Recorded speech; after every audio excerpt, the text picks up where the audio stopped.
harus, untuk kita bisa bertahan sampai 2045, kita harus sadar bahwa kita ini berada di era yang seperti ini. Dan kita tidak bisa diam saja. Tiba-tiba kita diserang, kita tidak bisa berbuat apa-apa. Jangankan bertahan, kita nggak bisa menyerang balas. Jadi kalau itu masuk, semakin nggak bisa kita membedakan mana hoax, mana yang benar. Sehingga kita beradu sendiri. Dengan artificial intelligence, saya bisa setel. Anda A sama B, kirim-kiriman WA gitu. Padahal yang ngirim saya, kamu berkelahi sendiri. Itu akan terjadi.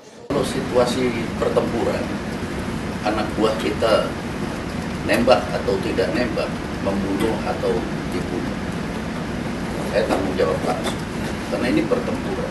Hukumnya cuma to kill or to be killed. Ini saya jelas sendiri. Tapi kalau di situasi damai nggak ada apa-apa, saya lagi tidur-tidur enak-enak, tahu-tahu ada suatu kejadian, kalau sampai itu melibatkan anak buah saya tahu apa gitu. Dalam pemilihan nanti jangan sampai ada gontok-gontokan di lapangan. Nanti akan menyesal.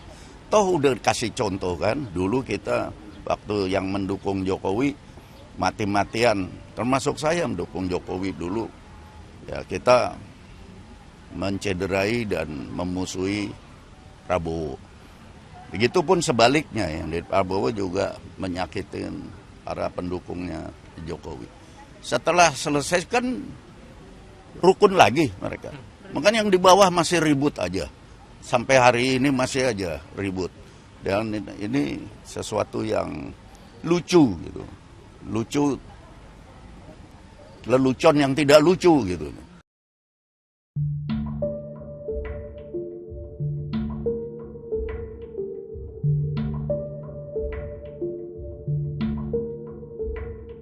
Jenderal TNI Purnawirawan Profesor Dr. Abdullah Mahmud Hendro Priyono, ST, SH, MH, atau sering disebut AM Hendro Priyono, lahir tanggal 7 Mei tahun 1945, adalah seorang tokoh intelijen dan militer Indonesia. Hendro Priyono adalah Kepala Badan Intelijen Negara pertama. Ia dijuluki The Master of Intelligence karena menjadi profesor di bidang ilmu filsafat intelijen pertama di dunia. Ia juga pernah menjadi Menteri Transmigrasi dan Pemukiman Perambahutan Republik Indonesia dalam Kabinet Pembangunan 7 dan Kabinet Reformasi Pembangunan dari tahun 1998 hingga 1999. Ia menjadi Ketua Umum Partai Keadilan dan Persatuan Indonesia (PKPI) dari tanggal 27 Agustus tahun 2016 hingga tanggal 13 April tahun 2018. Pendidikan.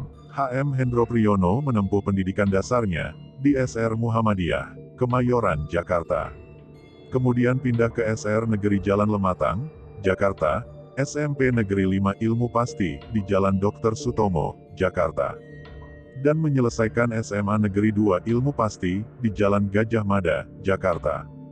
Selanjutnya, ia melanjutkan pendidikan militer di Akademi Militer Nasional AMN di Magelang, lulus 1967. Sekolah Staf dan Komando ABRI, Sesko ABRI, yang lulus terbaik pada 1989 bidang akademik dan kertas karya perorangan dengan mendapat anugerah Wira Karya Nugraha. Selanjutnya ia lulus kursus singkat Angkatan 6 Lembaga Ketahanan Nasional KSA 6 Lemhanas. Keterampilan militer yang pernah diikutinya antara lain adalah para komando, terjun tempur statik, terjun bebas militer dan penembak mahir.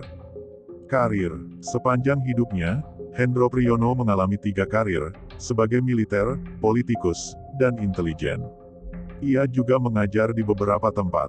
Ia juga mengetuai Komisi Tinju Indonesia pada rentang waktu 1994 hingga 1998.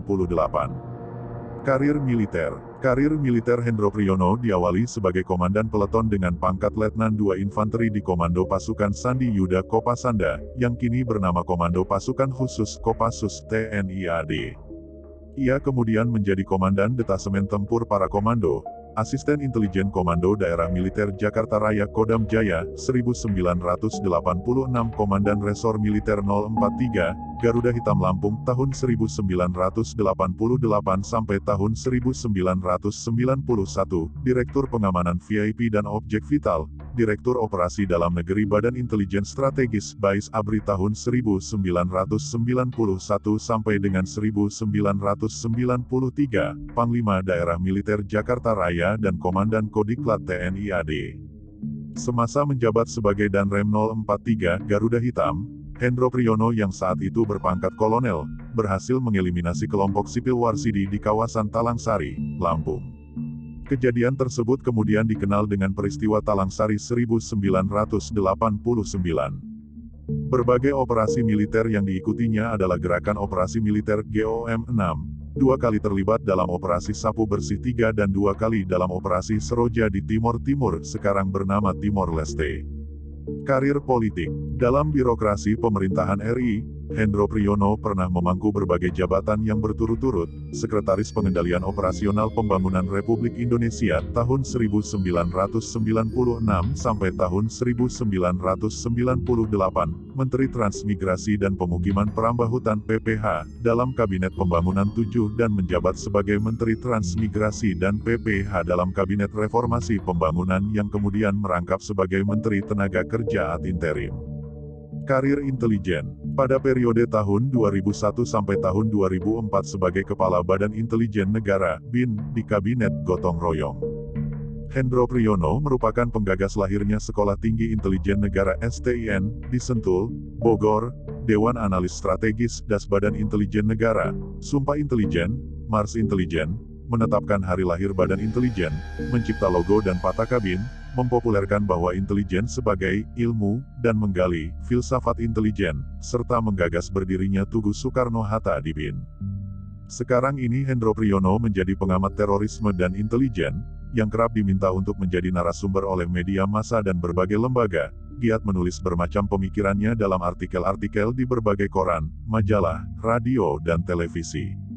Penghargaan. Ia juga penyandang berbagai kehormatan negara RI, dalam wujud bintang dan tanda jasa antara lain, Bintang Mahaputra Indonesia Adi Pradana, Bintang Kartika Eka Paksi Nararya Prestasi, Bintang Bayangkara Utama, Bintang Yuda Dharma, Bintang Dharma, Satya Lancana Bakti untuk luka-luka di medan pertempuran, serta anggota Legiun Veteran Pembela Republik Indonesia.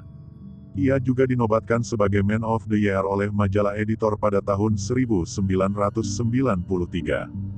Keluarga. Ia memiliki beberapa anak, salah satunya adalah Dias Hendro Priyono, yang menjabat sebagai Komisaris Telkomsel pada tahun 2015.